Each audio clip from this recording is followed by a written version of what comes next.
What's up, everyone, and thank you for tuning in to another episode of the Bonus Point Rugby podcast. Today's episode is brought to you by our amazing sponsors. First off, Whalebird Kombucha.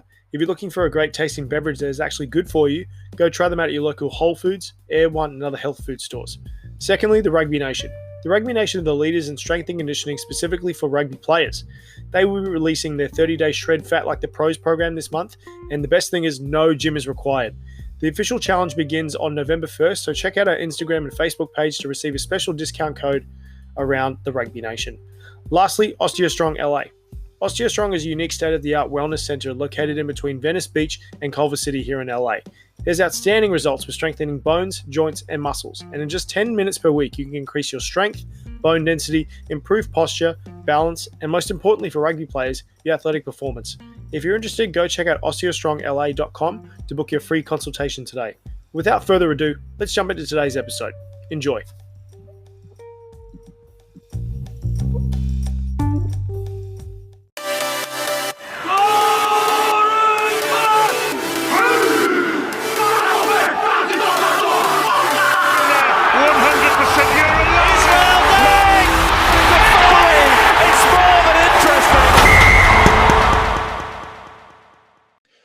What's up, everyone? Welcome to another edition of the Bonus Points Major League Rugby Update Series featuring the Rugby Index, the series where we focus on everything in the MLR. So once again, I'm your host, Tj Olsen, and alongside me as usual are the Wonder Twins. We've got Cam and Walker Tice from the Rugby Index. But today we're also very lucky to be joined by a very special guest today, someone who will be swapping his galloping green colours for some pink and blue, landing in my backyard here in Los Angeles.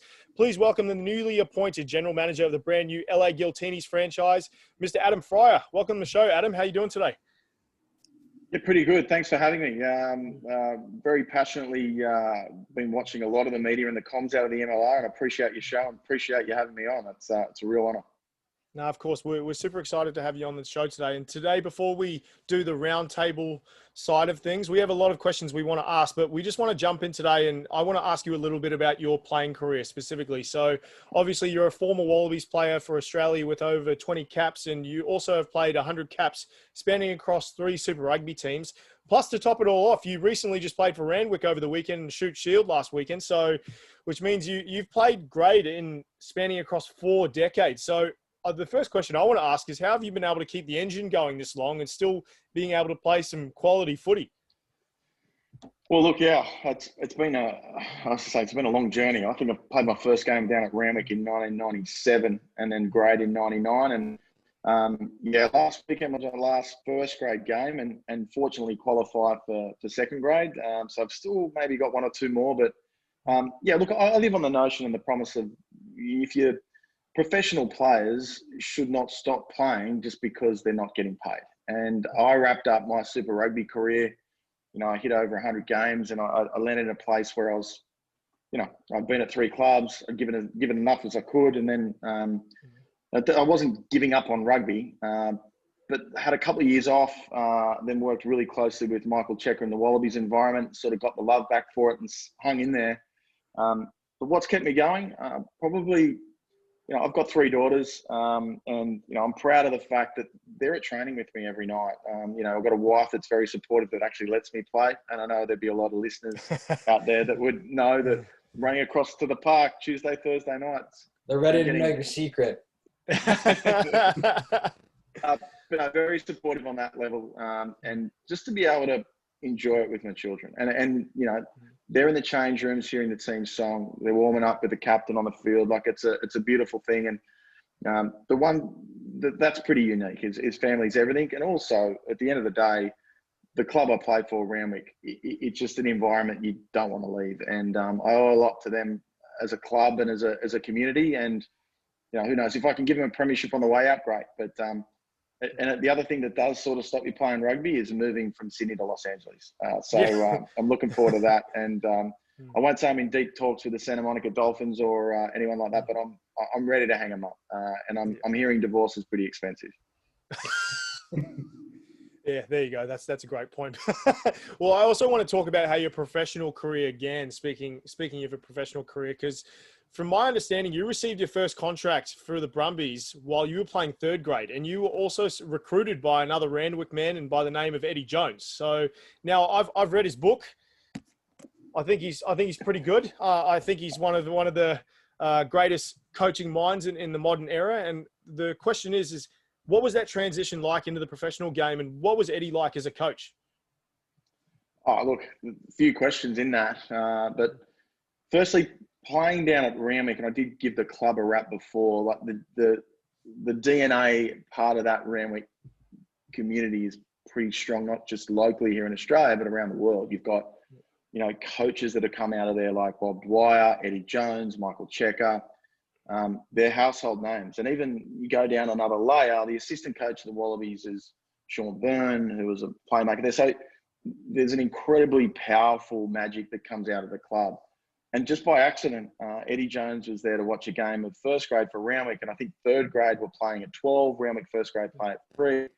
And I'd skip Colts and run straight into grade. And always back then, like if you're a 19, 18-year-old kid playing grade, you were mad because you're playing with the local butcher, the 40-year-old lunatic. Yeah. It's a very different to club rugby now. So I decided to do that.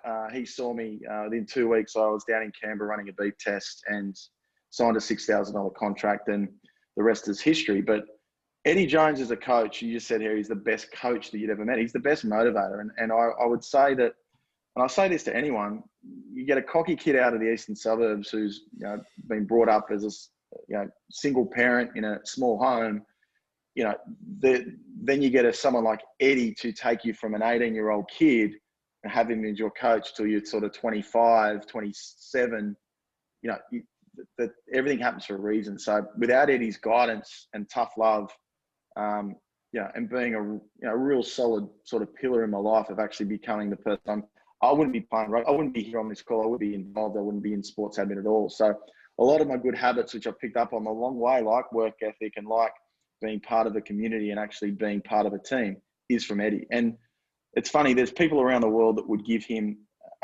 it's hard to give him a rap because he's just so hard on you, but it's only till later you realise is the tough love does wear off. And he is, I've said to people I've been coached by Michael Checker and Eddie Jones, two very different coaches, but without Eddie's influence, not even football, I wouldn't be the person I am today. So I owe him a great deal of gratitude, and he's a good man, and I'm glad he's playing a role in the MLR. That's awesome. Yeah. Well, the last question I want to ask you, obviously, you hold the Wallabies near and dear to your heart. What have you thought about Dave Rennie and the Wallabies just quickly in these last 2 Test matches? Awesome. Fresh. And again, I'm a big fan of Michael Checker. I'm not saying that one coach is better than the other. It's just fresh and it's new. I think the way he's identified young talent, Michael Checker would have done the same thing, but you can tell that there's a certain magic and love that the players have got. And I always look, and the best way of looking at these things is if a player scores, just see how much love there is under the goalpost when they score. And you saw in that match there in Wellington, every time there was a good play, every time there was a bit of class on the field, they're just really tight as a group. But just think around the edges too. They've appointed Scott Wiseman, who's a gun assistant coach who's come out of England. Matty Taylor from Scotland. So head coaches don't just roll up and create an environment quickly. They bring people around them. And I think what he's done is develop a really good crew of coaches. And the cattle there to come, Harry Wilson's, the Jordan Pateas, things are looking good, but we're not there yet. And I think the best thing that sort of happened to us to give us a bit of perspective is that, we do very well in Wellington and we come back down to earth in Auckland. But if we win the next 2 tests, the Bledisloe's ours. So we've still got a lot of work to do. Yeah, no, that's a great way to put it. And good luck on the weekend. As a few of the boys would say, up the wicks. So I hope you get the W. But let's jump into talking about you with the Giltinis. So I'm definitely going to get Walker and Cam involved soon. But this first question, I just want to get a little bit of background into your professional career outside of being a rugby player. So what are some of the big contributors that moved you to come to LA? I think the opportunity of growing rugby in a market like Los Angeles is just very hard to say no to. My career was, I stopped playing at 32. I could have probably played a little longer, but had an opportunity to join the executive staff at the Melbourne Rebels, which is a super rugby club, and run their corporate affairs and communication. I'd worked in the media. I'm still very passionate about the media. I think they play an important role, and still very close to the media circle, but couldn't do both. So I couldn't be working for a club, but also doing the media. So I took the option of trying to work in rugby and to eventually land in a place where you could have influence on a community and a code. So I was able to work in Melbourne. Then I was appointed and recruited back to the head office at Rugby Australia, where I continued in a corporate affairs and communications role, which then morphed into a marketing role, which, like marketing is these days, is very much digital and broadcast as well. So I've been able to come through, with some different skill sets. Like I say that to people. There's not often you can find someone who's played for their country and their code, working at a level of influence and actually genuinely love what they do. And I'm pretty humbled by that. But then I've been in Rugby Australia, or part of that family, for 21 years now. And going over to Los Angeles recently, it was sort of not by accident, but I ran a marathon. I fell in love with the city, and then I end up in this position here. And I said this, and I've said this in many media circles. It is an honour and a privilege, and an incredible opportunity. So my journey is by no means complete, but I'm going to bring that marketing lens to the sport. And because I do have that, I still do play, and I understand the coaching philosophies. A lot of the young coaches now, I've been coached by Darren Coleman. I'm very close with him. I know Stephen Hoyles' value as a coach working with the Australian Sevens, because I was at Rugby Australia and some of the raps he was getting. And I also know his value he brings off the field from a media point of view. So we need to be entertainers. We need to be engaged in the media, and we need to be able to bring the best level of coaches to LA. And I've got my finger on the pulse there. I've said this, and I've probably upset people by saying it. I do think we've appointed the best coach that wasn't contracted professionally in Australian rugby in Darren Coleman. And I think there's daylight second from that. And that's awesome for LA fans to know that they've got an Olympic coach in Stephen Hoyles, who was destined to go there and has played for the Wallabies in World Cups. And you've got one of, if not the best, up-and-coming coach here in Australia in Darren Coleman, who's well-travelled, has coached in Japan, Italy, and all over the world. So all the pieces are there, and I can sort of bring that sort of professional footy lens. But at the end of the day, I'm there as a marketer, and very passionate about the grassroots as well, still being involved in Ramic, and understand the youth and dev and the community element as well. No, definitely. All right, well, I'll finally pass the ball off to one of these boys. So Walker, do you want to jump in here and ask Adam a question? Yeah. Obviously, each position is important on the field, and building out a roster is difficult, especially with limited constraints or extreme constraints in MLR and limited resources at times. I just want to know what position you think is most important to the roster build, and why is it a hooker? You know what? My question wasn't specific to the hooker, but I'm a hooker myself, so I had to throw that in. I know you are as well, from my understanding. Judging by the look of this, in all seriousness, what do you think are the most important positions? Look, it depends on what grade of hooker you are too, because there's different levels. Not those hookers, but you'd be more a high class hooker, I think. But we've got, thank you. I would say, straight up, without a question, front row forwards. And not, when I say front row forwards, you're a back row playing in the front row, but props. Now, props more sort of tight heads than loose head. What I've noticed, even a lot of the videos of what we've seen, is that American athletes are far superior to anyone in the world. Like especially out of LA. Like, we're not going to be struggling to find genuine athletes to play rugby. But what we are going to struggle to find is actually people that are big enough and have had a lifetime of experience to understand how to pack a scrum. So when we were building our roster, they were the pillars, pardon the pun, of the most important parts of the squad, is actually building a solid foundation around the front row. Now, we've recruited internationally, and we've got some locals as well, but you can never have enough prop stocks. And I think that's going to be one area over the next 10, 20 years. If the USA rugby family or the Eagles are going to do well on the field, they'll need to have a sustainable amount of front row forwards that can scrummage. And you look at the best in the world at scrummaging, and they aren't too far off being the best nations in the world: South Africa, England, and New Zealand.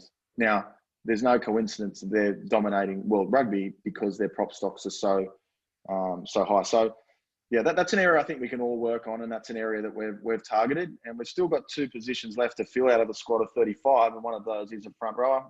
And we're comfortable about signing one soon. So yeah, definitely props, mate. Mate, hookers. It's funny you say that, but hookers in the States. I don't know if it's because of the NFL style of throwing or because they are more dynamic and they're more a back rower that sort of maybe put on a bit of weight and they have to go up front. The stocks of hookers aren't too bad. It's more the big solid front rowers that are going to hold up the scrum that we've been looking at. Well, I'm retired, so I appreciate the invitation, but I'm not a game. No, I've got to say I'm a little bit surprised by that. I'm excited to hear that, and yeah, it's good to hear that you love the front row. There's a bit of dark arts that go in there. You don't learn that overnight. Yeah, well, I've been on plenty of scrums that go backwards, so I know how important a good one is. So trust me. And I think you'd get that intel across most of the coaches and owners at the moment. I think, but I think there is certainly enough cattle and there's certainly enough talent that's here locally to field these teams, and it's just I think and I'm not saying there aren't enough. There are not enough quality props to carry an MLR competition. I'm certainly not saying that, but you need to have 3-4 deep, and things like playing on AstroTurf, things like a big long competition going over 24 weeks for a big guy. You need to be able to rotate those players. Cam, you're up next. What do you got for us? Well, I think I wanted to kind of share off that as well. I think I share Walker's surprise initially about that you would mention front row, but now that I think a little bit more about it, it makes perfect sense. If you look at the teams who really struggled in the MLR, at least in the wins category, which I think we all consider as probably the most important category, it's the teams that really struggle in the scrum. And whether it was a lack of continuity or a lack of depth, they got bit by the injury bug. It makes perfect sense that you would say front row, specifically props, are the most important to build out the roster, or at least to build around. And I think this feeds off to my next question pretty well. With yourself being Australian, both your coaches being Australian, obviously your ownership is Australian. I think most people are pretty interested to know what are the numbers, or what is the makeup going to look like for your international players and even the remaining staff that hasn't been named or appointed yet, in the relation to being Australian as well. Yeah, and that's a good question. It's a question I get asked often, especially with doing a lot of American media at the moment, is that the one thing that we don't want to do, and nor can we do, or nor should we do, is assume that we're just going to come over a bunch of Aussies and say, hey, this is how you want a rugby program. Our motive isn't to give Australians a chance of playing in an incredible competition that is the MLR. Our motive is so in 3, 5, 10 years is to have a steady flow of American talent that are coming through LA or California in that pocket of the country and playing for their country. In the immediate and the short term is we don't have that straight away. So I've said this even to Australian people. I don't want to be pulling Australians out and building this club, but it's just by chance this year that we had a great relationship with our coach and a lot of those players to bring them over. Now, right now, if I look at my squad of around about 35, we've got around sort of 10 or so Australian players. Now, that's by no means an Australian team, but I think the magic of rugby internationally is that, you can walk into any club around the world, there's going to be a larger South African guy at the bar drinking pints. You're going to have the smaller one in the corner. The Kiwis are probably drinking milk, but you know what I mean? You're always going to walk in and you're going to be surrounded by different dynamics and people. Like we've got South Africans, we've got Kiwis, we've got Irish, obviously Canadian, Scottish. We're going to have a great bunch of lads, but our motive is to ensure that the talent grows in America, but we want to win as well. So I would say this is that if you've got a young kid, let's just say a young prop forward that can rub shoulders with a player that's played 50 Super Rugby games and maybe represented their country, in the long run, that's going to be better for that young kid. And that young kid with the talent pool and knowing the dynamic and DNA of players in the US, that kid's going to overtake him with a bit of that wisdom. So there is an Australian flavour, no doubt about it. Like our owner is Australian, but we're also very conscious that our support staff is going to be split down the middle. We've got great appointments coming up of some US talent in the management team. We've got international coaches coming in to do some parts of the coaching stuff. So, we're pretty excited about that. But we're also there to represent the city of LA. And, we're going to have some really cool up-and-coming talent to do that. I love that. I love that you come on a show and you take a dig at a Kiwi.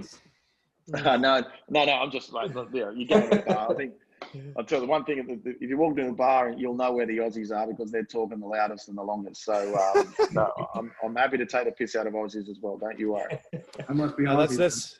That's the one thing I miss is you come on a podcast and run by a Kiwi and then you take a shot of them, but then it's all in good fun. It's never something that you can take it with a grain of salt. I miss that about a lot of people can actually take it. But I think a big question that has to be asked is around the Giltinis marketing plan. So obviously we know, like we said, the team is owned by Adam Gilchrist and the investment group Loyals Rugby, and the team is an adaptation of the Gilchrist name. So just like the Gilgronis. However, there's been a lot of noise made on social media with fans here in LA and around the MLR giving mixed reviews about the name, plus the lack of noise coming out of the Giltinis camp. And can you share more about the team's marketing plan and how you feel the Giltinis will be a success in this league? Yeah, absolutely. Well, on the name, I'm respectful of the fans and their feedback. The one thing is that on social media, when I sometimes see things light up, there's two things. One, it gives me proof that they're passionate about their team and their sport. And a lot of the commentary is simply that. It's passion about their team. And I take all that on board. And look, there's been support in other areas where people understand the dynamic of this needing to be, it's a club, it's built on foundation, but it's a business that needs to be sustainable as well. So the way in which we can counter that is, one, I'm certainly very proud of it. I've got a polo on today, and we'll represent the city proudly. We'll always put in a performance our city will be proud of. We're going to bring some fun along the way. Like if you look at our stadium entertainment for when the Giltinis are playing, we want to bring tailgate parties back. We want to be able to play in an environment that's big enough to for fans and to do things on the side like pools and things like that you see the cricket here in Australia. We want to do things differently. So easily enough, you could say that we're coming in as a brand, and it is what it is. But I'm actually quite excited about it. And you look around the world, Suntory is the powerhouse of Japanese rugby. Suntory is a scotch and a beer. You've got Kobita, we've got Toyota, we've got all these other sort of big name manufacturers playing a rugby team as a calculator, Casio. Like it's actually quite normal in other parts of the world. And then you look at, say, Red Bull Racing. Now, Red Bull Racing is, you've got people going ballistic on the sideline for an energy drink. So we know that it's there. We know that it's new. But what we want to be represented by is not only just being a Giltini brand, but the players we pick, the way they pour their heart out for their fans, and also the entertainment will bring. So I get it, I hear it, but I also can see what's to come. And to sort of go on to your next question around the team, I've said this a couple of times on the cast already, is that we've got 33 out of 35 players signed. We'll start announcing in November 1. And if you ask me that question this time in 1 month, you'll be able to say, gee whiz, I understand why you held back on it, because now everyone's pretty pumped. And we could have done things sporadically, but pushing out player names when people weren't even sure that the competition is going ahead would be counterproductive. So now that question's been answered, that there is a competition going ahead, LA is part of that, we'll be able to easily show off a couple of our signings, and our fans will be pretty pumped. I've got no doubt. No, that's a great point. And I think I've said it multiple times to these guys and on multiple podcasts that any press is good press. So even if it is negative or positive, you get a lot of people talking about a team. It's getting shared and it's gone viral everywhere. So I think that in itself is good marketing. Just like you said, you've got a good experience in marketing, and hopefully that people can push past some of their connotations and a lot of things about the name and whatever they have to do, and just focus on how good the rugby is going to be and the passion you guys are bringing. So, and also how good the jersey's going to look. Like I'm seeing here, pinks and blues. Like I think, but again, we're going to challenge the status quo. And, I think that's the most important thing in rugby. And part of its magic is also part of its hindrance, is that it's built so much on its values and tradition. It's sometimes hard to break away from that. And the first time you step out of line, it's unusual. So, yeah, we'll show some innovation. We'll do things differently. I'll promise you that.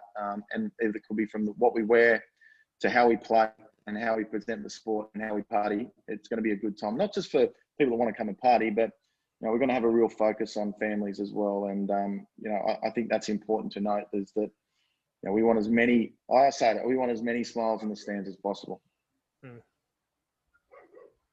Walker, you're right. I think you make a good point. I don't know if you did it intentionally, but I think you make a good point about challenging the status quo. I think that goes very strongly in line with what Killebrew said about the league and how to be successful is we have to challenge the status quo, particularly the status quo of American sports, because if we do exactly what the NFL does or the MLB or the NBA does, we're not going to beat them out at their own game. We have to do what we do best, but also differently. And if that's by challenging the status quo with names, marketing, etc. So I think you hit the nail on the hammer, however the saying goes. Yeah, look, and it's interesting because you need to, and I think, look, the NBA is a good example. Like during COVID, I know that there's some reports around what that bubble cost, but would anyone have thought that we're just going to, grow a stadium and put it in the middle of Disneyland and everyone have a crack at it? It was one of the best NBA final series ever. So you've got to actually start to do things differently, test the market, and pull back if it doesn't work. So we've got, as I said, we've got some grand plans, and I'm excited to bring them. I'd love to be able to share the squad with you now, but as I say, you have my word. If there's no signings by November 1, I'd be worried, but we're going to own November, and I'm going to make that very clear that this is going to be a squad that will command and demand on-field success from day one. Yep, Walker, what do you got? Yeah, well, in kind of parlaying maybe my first question, and already talking about obviously there's a salary cap, and we talk about associate players versus salary players and different things like that. What is the toughest part about the MLR roster restrictions that it goes into building a roster? Yeah, it's a point that comes up on a lot of podcasts, and I'm listening. The biggest challenge I've got is that I'm trying to follow everything, and it becomes highly addictive. But yeah, look, there's two parts of the salary cap. Is one for fair dealings, and also to ensure that the competition is sustainable. I was talking about this offline before, is that the MLR does present a new level of energy for players to come and play out. Like there could be a player in Australia that's played 10 years of Super Rugby that's not chasing the dollar anymore. They want to come over and they want to try something new. And those motives, don't worry when it comes to a salary cap. Then you might have a player that's aspirationally wanting to play for the Eagles and wants to hang around, and good local talents.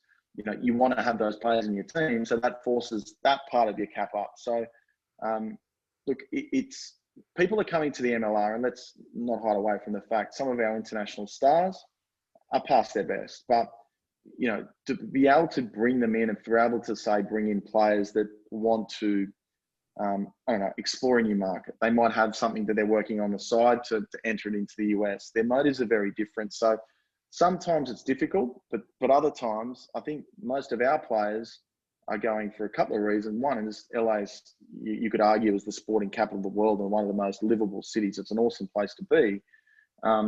And two, they want to enjoy the last part of their career. And I'll even add a third in there. They've all got a close relationship with the coaches. And you can't put a price on success, culture, morale, and enjoying your rugby. You could almost come for free. But I found that part very easy. But being able to recruit and hold US talent has been more difficult because they've lived in the States. They've been there from day one, where you're getting a lot of people coming from overseas who see it as a bit of an adventure and something new. But I think we've got the balance right. I think we've got a good mix and a good blend of really young kids. We've got aspirational players that are going to drive those players that are probably feeling as though their time's running out. They might need the motivation. We're not just going to pick a bunch of players that are on the way out because, it's just not going to fly for us. So our coach has been really, really important to ensure that we've got youth, peak, and also players that people are going to get their experience from. All right, Cam, what do you got? Well, I think another another thing a lot of people are, I think the word maybe anxious or curious to see is one of the things that grabbed people's attention initially was the announcement that the plan was to play in the LA Coliseum for the Giltinis. Obviously, I think those plans have probably changed pretty drastically with COVID and the fan restrictions that we assume are going to be in place by the time the season kicks off. What are the current plans if they are still the Coliseum? And if not, what are the other plans that are in operation right now?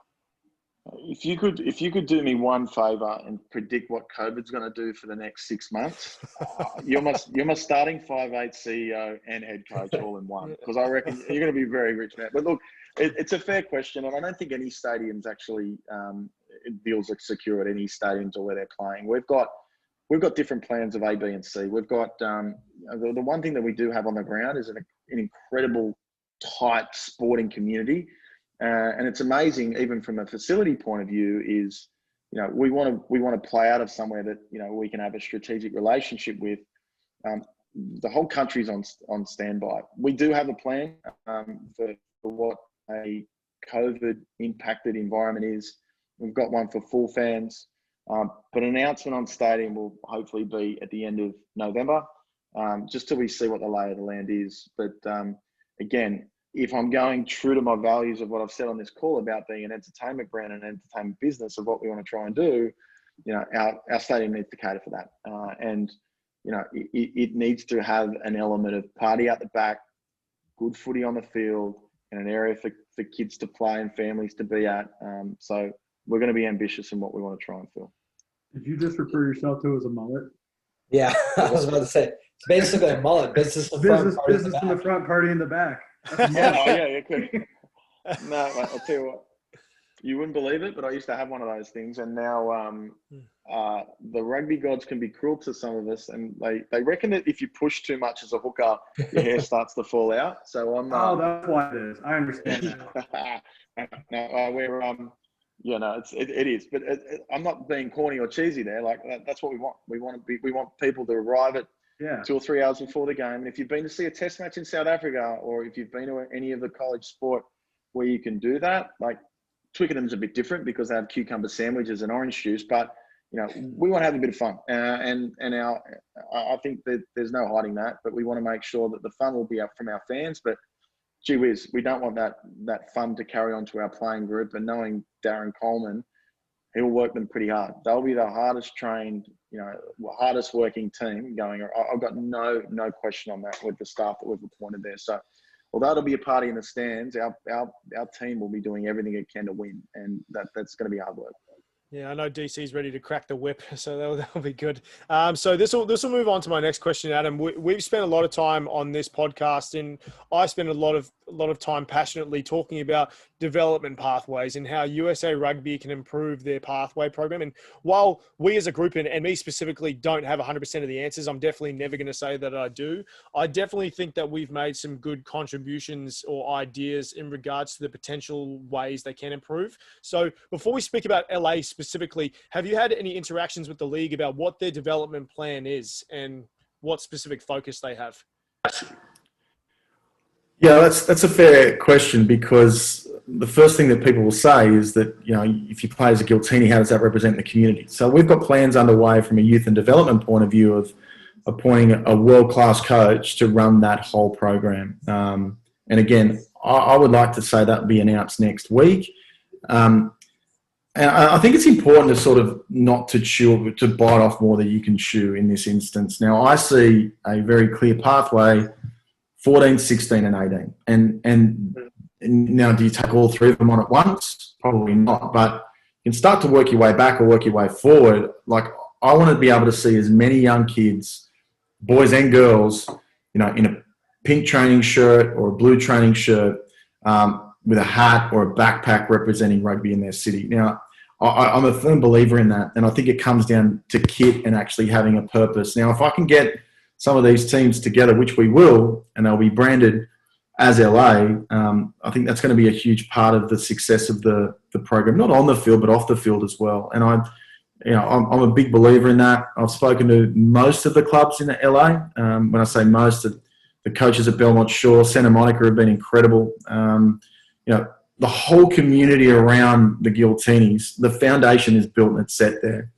But how do we actually elevate and get some of these kids get excited about being part of the LA Rugby family on a full-time basis in the future? And I think you can do it with that pathway.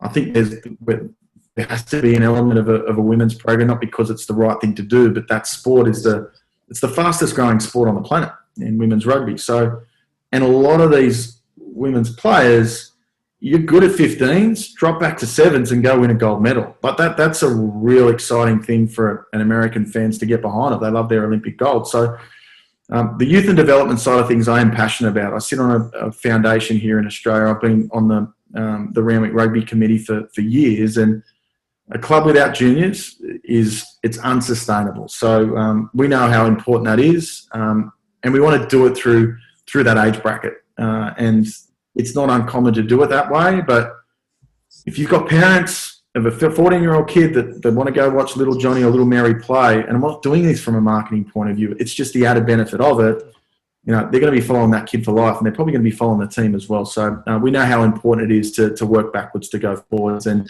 I said at the top of the call, our motive isn't to import Australian, Scottish and Irish players, it's to grow them within. Yeah, and I think you made a good point. Is talking about that kit is it goes a long way. So I think you can attest to this as well. Is when I was going to school in Australia, is if you sit there and you have a kid who's 14, 15, you give them a water bottle in a bag or something like that. It's a kit scholarship, and when you go to school and you see that backpack or you see that water bottle, that kid is the man for like the rest of the month. He's gone to that professional team. He's gone through that academy process, and he can walk around going, "Look at my bag."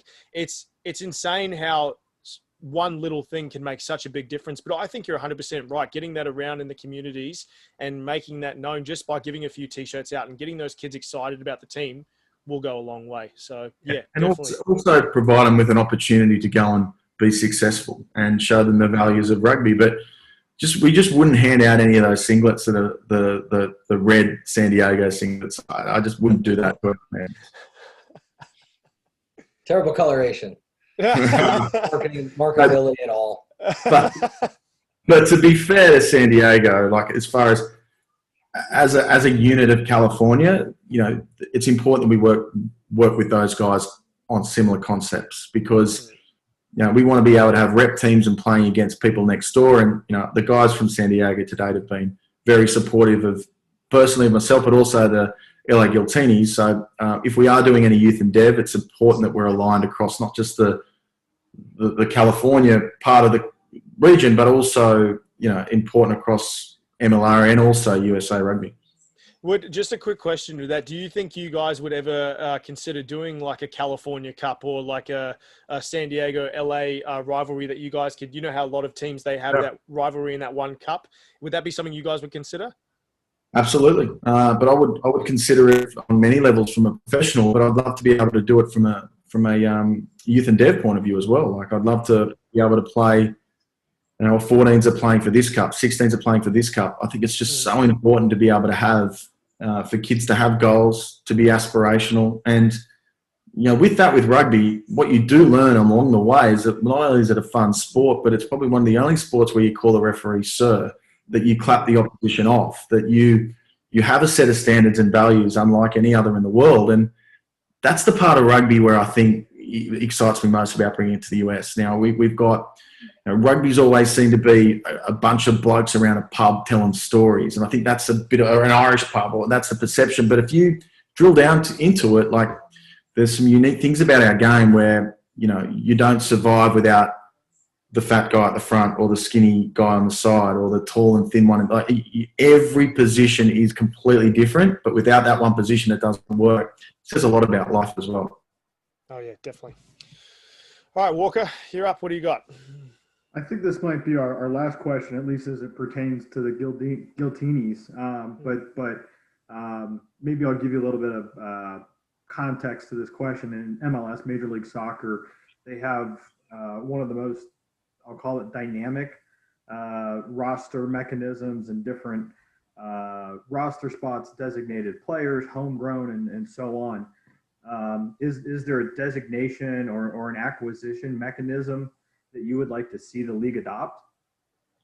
It's an awesome question. And to answer you honestly is I don't know yet. I know that the draft that they did this year, we had draft picks and we didn't know the market well enough. So we decided to trade those draft picks for foreign spots. And, you know, looking back on it now, seeing some of the talent coming out of that draft, it's like, gee, I wish I didn't. But I think the challenge that we have from an MLR point of view is that let's just use props as an example. It wouldn't be good for the competition for one club to house all the best props. I think that if there is an SPC level and an APC level, you know, you'd love to be able to see the APC level, you know, be traded or go to other clubs if there's an opportunity there and not one at their current club. I would love to see players club rugby level be somehow introduced into a draft. We always think it's about college and university, you know, but if you've been a star for someone like Belmont Shaw, you know, you'd want to be able to be elevated in that. I'd love to be able to see things like East versus West non-professional. So you get all the non-professional players in the West versus non-professional players in the East. You build these two rep teams. You've got scouts and coaches sitting there. Anything that gives a player an opportunity to be noticed, I think we need to look at. And I think the contracting system for this point in time is working. But how to actually elevate and move people on is probably somewhere that, not saying the MLR are doing it right. I think the MLR have done an outstanding job, but I think it's a place where we're going to have to test and learn and evolve. But I just love the magic, and it's just sexy, the whole draft and the way you actually build a draft. It's just so foreign in non-American parts of the world. You know, I just think that's a real point of difference for our sport here in America compared to the rest of the world is having some type of mechanism like a draft.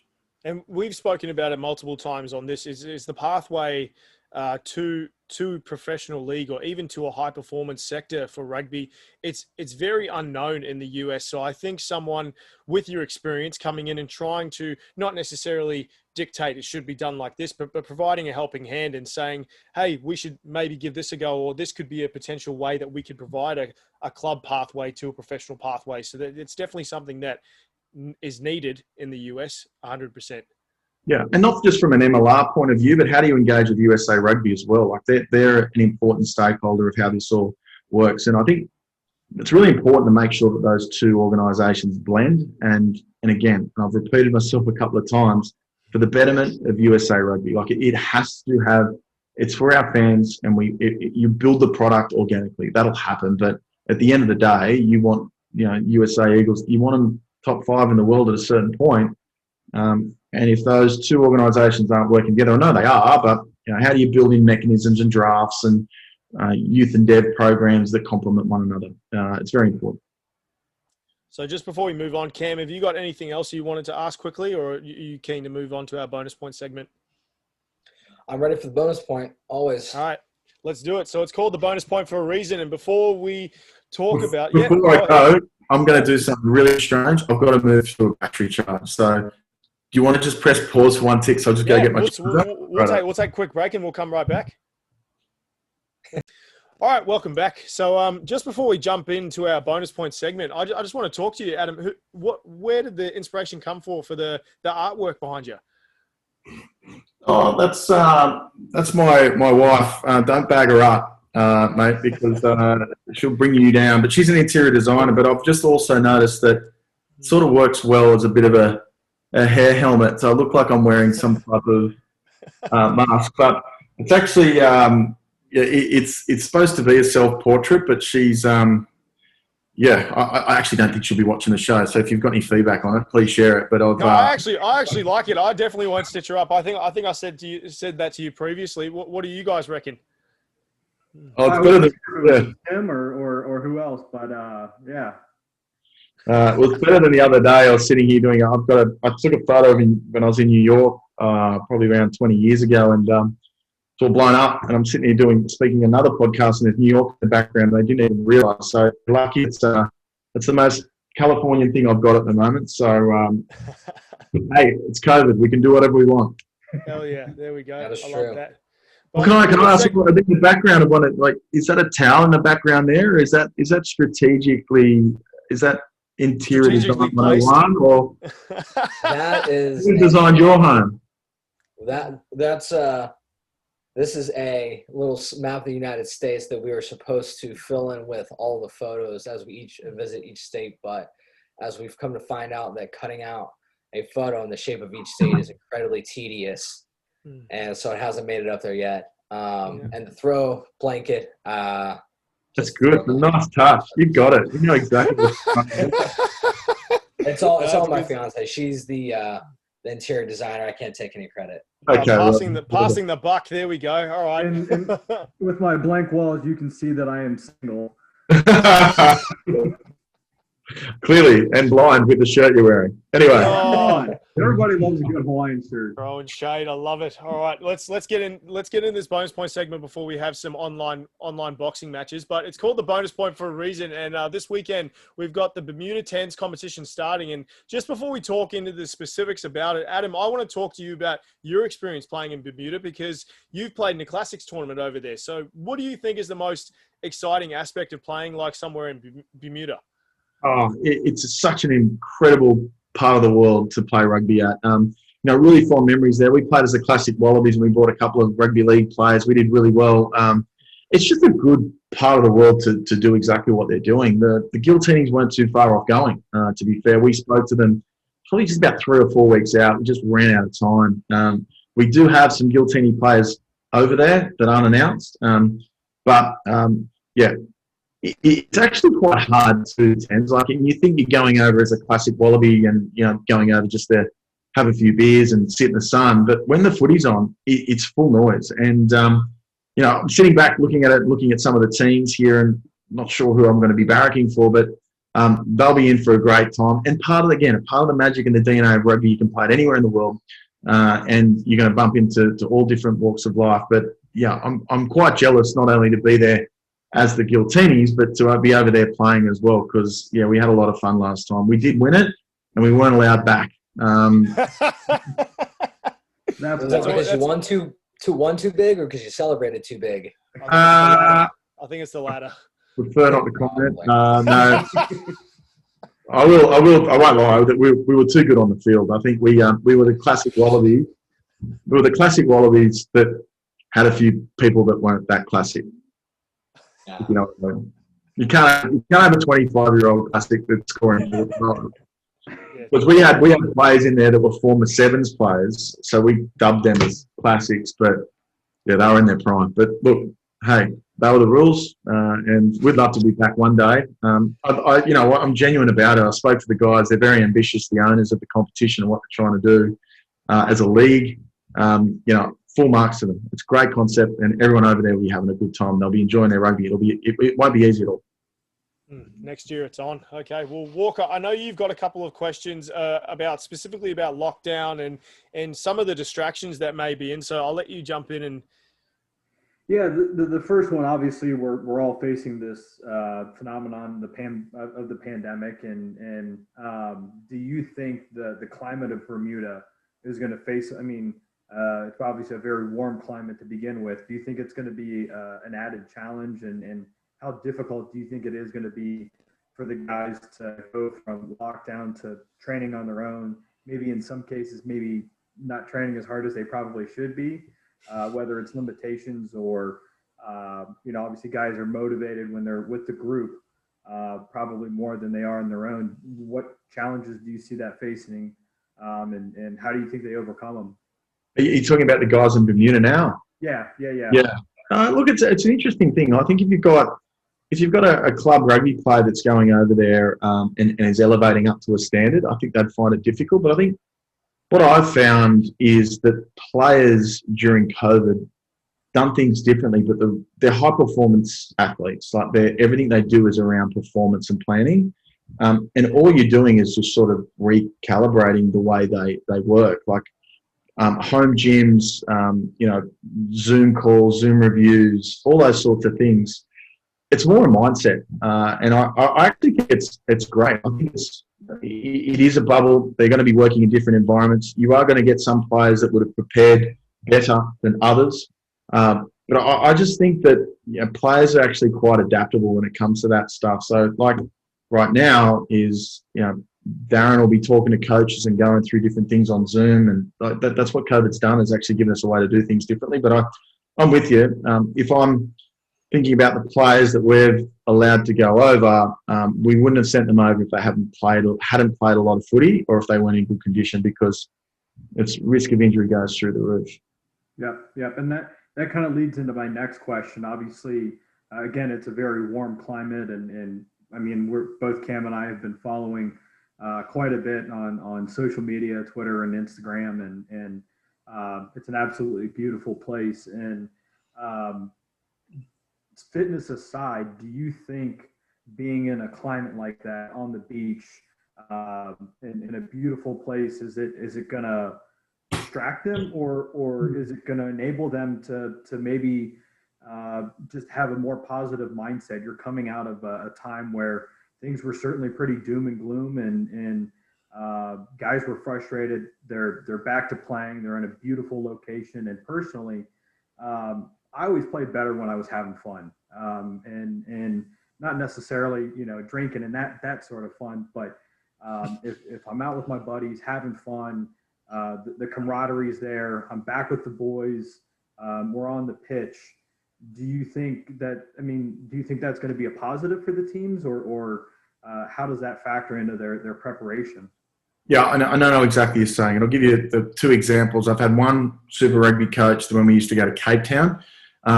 He'd put us out in the middle of the sticks. And I had one coach that used to say, let's double down and go to Camps Bay, live on the water there, the sunshine, the beach, and let's really own this city and live it up for all it's worth. And I'll tell you where we used to always win is the place where we were happier at. So environments aside, and it all depends on your leadership and your culture. Like if you've got deck chairs and people are getting sunburnt, they're not hydrating and they're having beers every night, that's got nothing to do with the weather. It's got all to do with your work ethic and in your leadership and your culture. So a good team and a good culture and a good group of people that all want to win won't do that. So it doesn't matter where you are, but I'm with you. I much prefer an environment where people are going to be thriving rather than surviving.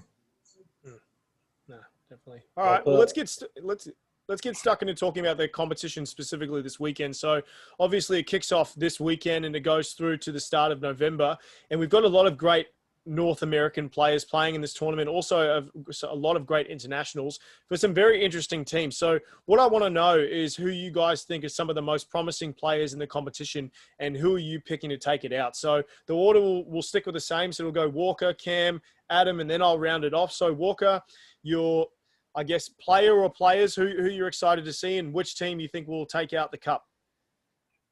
Ooh, I'll start with the team. I think Frankie Horn has done a phenomenal job putting together his SX10 club.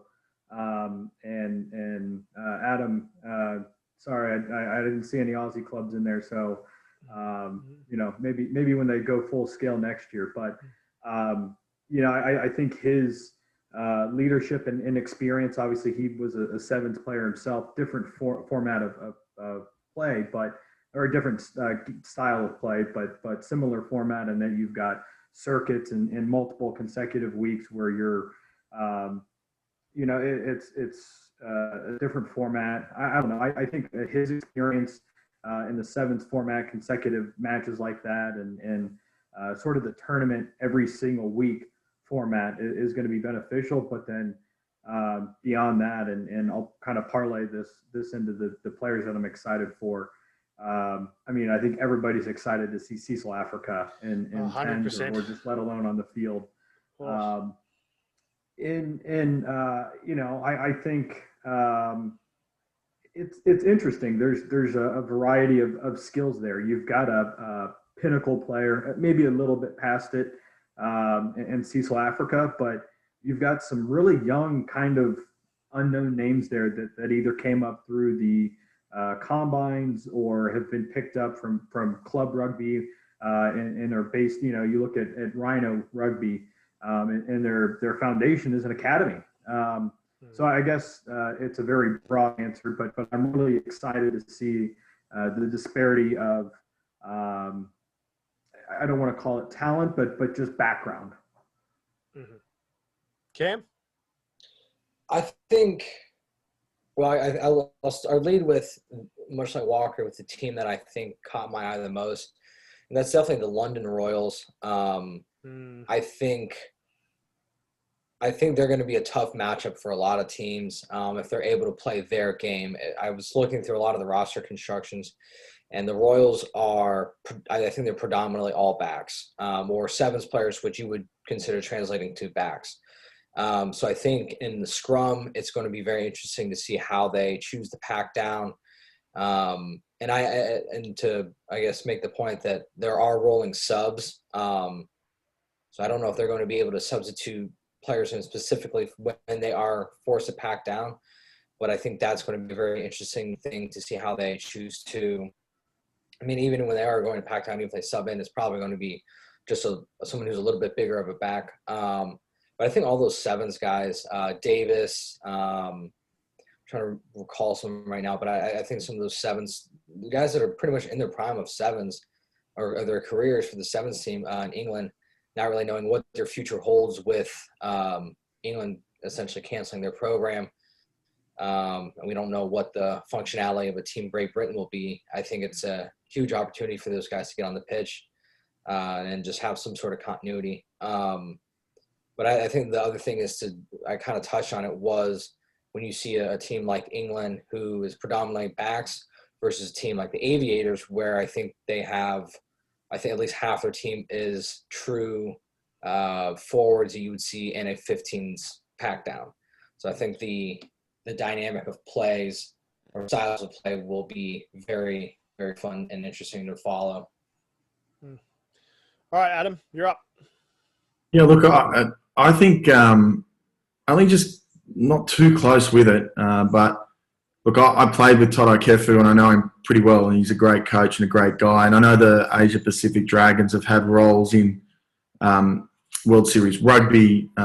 Don't rule out the 15 aside players actually doing well in these tournaments. I know everyone's talking about sevens players going over there and elevating it to tens. Tens it's hard. Like the set pieces. It's its own beast. It's so different, but it's not sevens. So look, I just hope Kev does well. He's a good lad, and I know that the Dragons have got a core squad that have stayed together. But if you look at, there are many other players. There are certainly a lot of US talent over there as well. I don't really care of the results, to be honest. I just want to make sure that all the Giltinis players come back safe, healthy, rested, and tanned for their maiden debut for the Giltinis in 2021. But look, I'm on Team Dragons.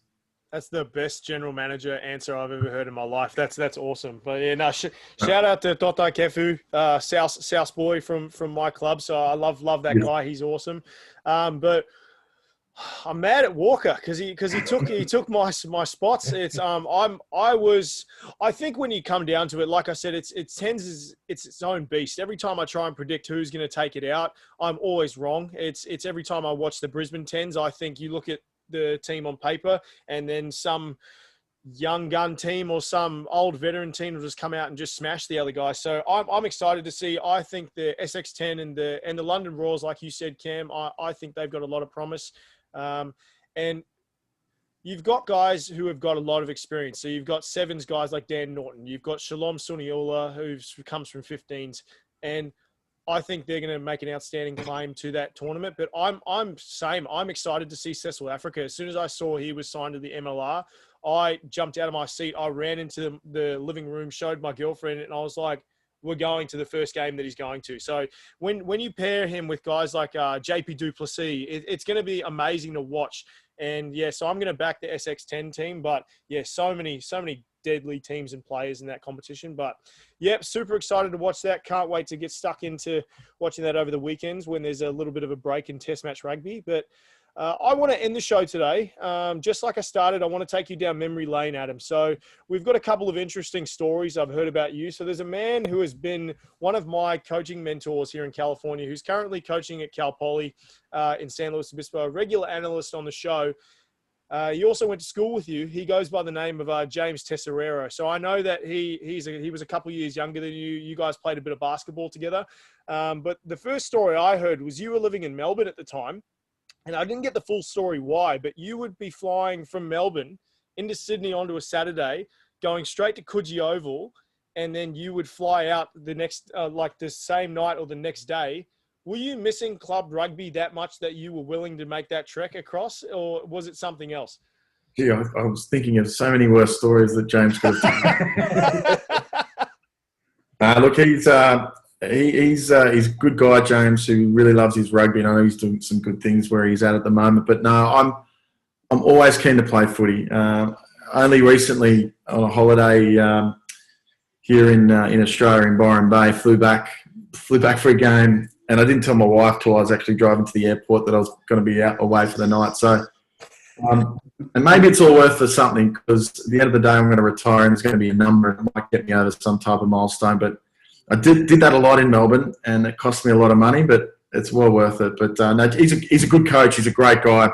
Horrendous basketballer, but yeah, a bad coach.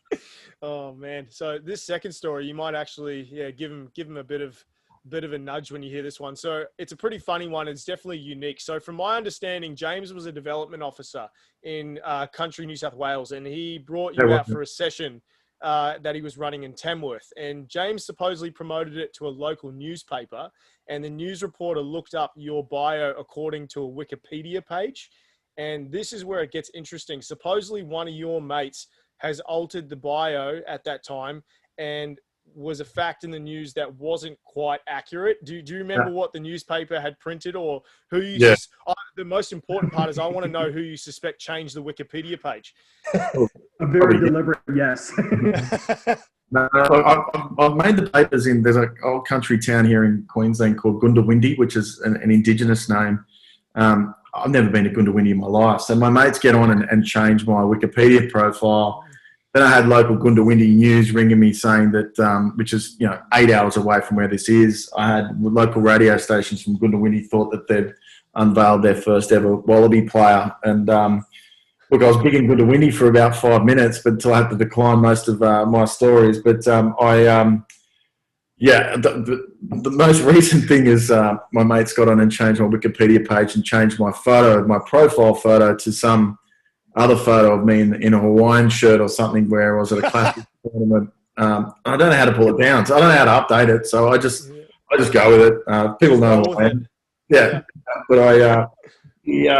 it's maybe it's been updated. I don't know. But if you're looking at, if you got the time to look at Wikipedia pages, you're probably in a certain level of stardom. Which James is often trolling through Wikipedia, updating his page. He's got the longest Wikipedia page of any person I've ever seen. He keeps updating it himself. He's an absolute hero. I see no picture. I'm really disappointed. I see no picture on your Wikipedia. Okay. Maybe it's been corrected. But there you go. That's a good thing. No, James is a good guy. And I'm looking. He's just around the corner from us, and there's good people. And I said before, there's good foundations in place. He's certainly part of that foundation. It's our job to accelerate it and make sure that they're part of the journey moving forward. Yeah, I definitely think that's a very awkward conversation to come up to an Aboriginal historian or something like that and tell them I have no Aboriginal lineage at all, but good fun. I like that. But well, I think regardless of what happens with the COVID aspect of the season or whatever happens moving forward, I think this new LA franchise has got a bright future. And with you steering the ship, and you've obviously got Coleman and Hoyles in a spot, and you've got Gilchrist, who is obviously passionate about getting rugby and pumping a lot of funds into it. And like you said, he loves so many aspects of it, and he wants to get it off the ground. I'm looking very forward to what you guys can bring to the LA community and to the Major League Rugby in general. Yeah, no, there'll be footy next year in LA. I'll make no mistake, there will be. And as I said before, we'll be putting a team together that's going to be, it's going to get a lot of people talking. And look, I appreciate the support and for coming on your show. And if I can help you out at any other time with players or myself, it's our job to keep the fire alive. So I appreciate your time. Okay, no worries. Well, thank you very much for tuning in, Adam. We're looking forward to seeing what happens. And everyone, thank you for listening. Cam and Walker, thank you very much for joining us once again. If you guys want to check out the Rugby Index, be sure they're the leaders in player tracking and market values and all of that jazz. But yeah, thank you for tuning in and to the Bonus Point Podcast, and have a good evening.